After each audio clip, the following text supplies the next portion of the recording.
Hello everybody, I'm back at it again, starting a video in the middle of a project rather than the beginning.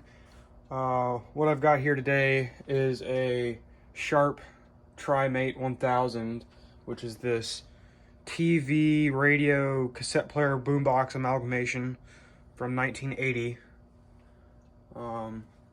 It didn't work before, and I found out why.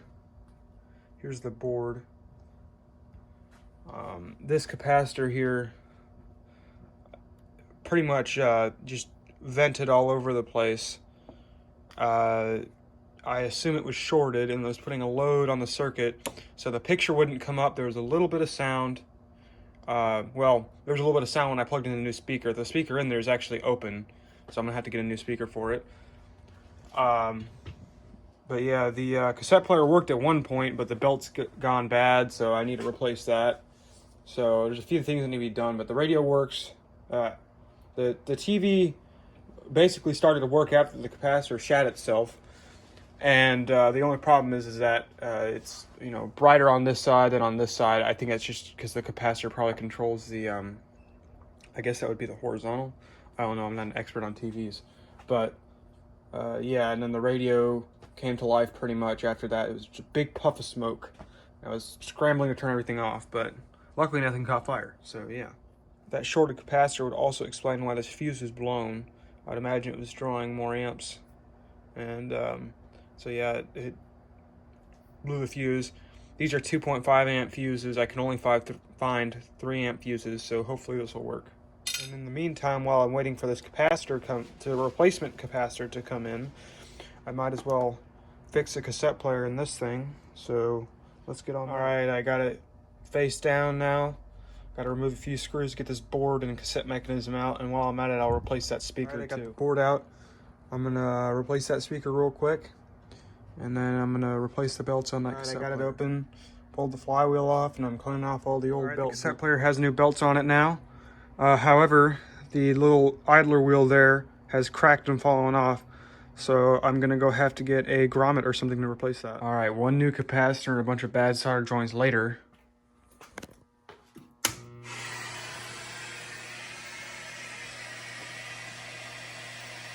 We have a picture, and should have radio on.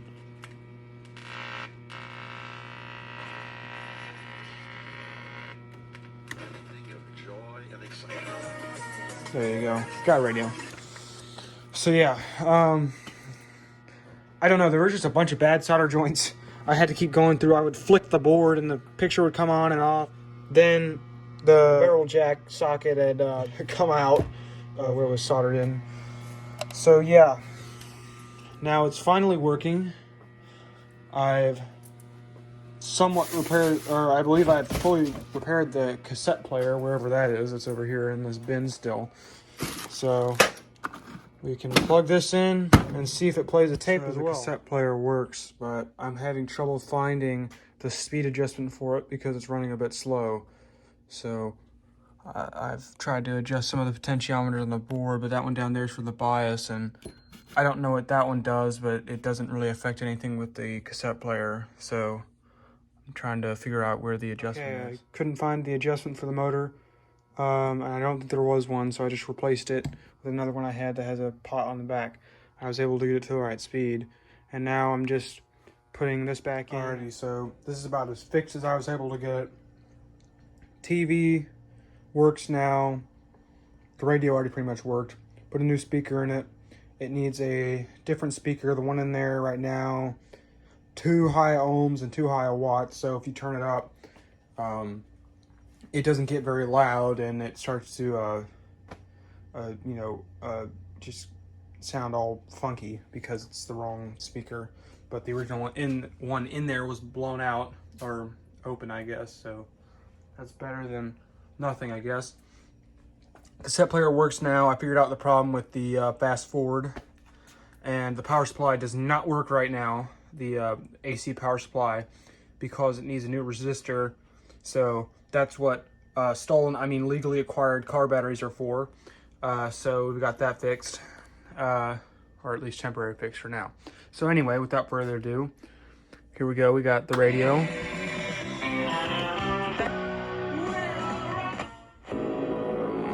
And you've got the little light in there, you know, all that fun stuff.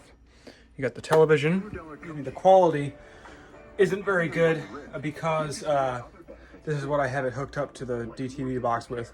So, but it works for now. I've got an adapter somewhere, I just don't know where it is.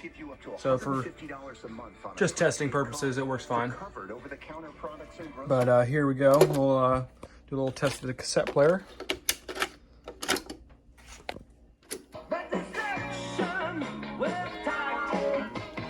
Fast forward, rewind, stop, pause. Of course, you're not playing, so it's not going to pause, but whatever. And one other thing I did was I fixed this channel indicator here that wouldn't spin anymore. But yeah, that's about it for now until I get that power supply fixed. Thanks for watching.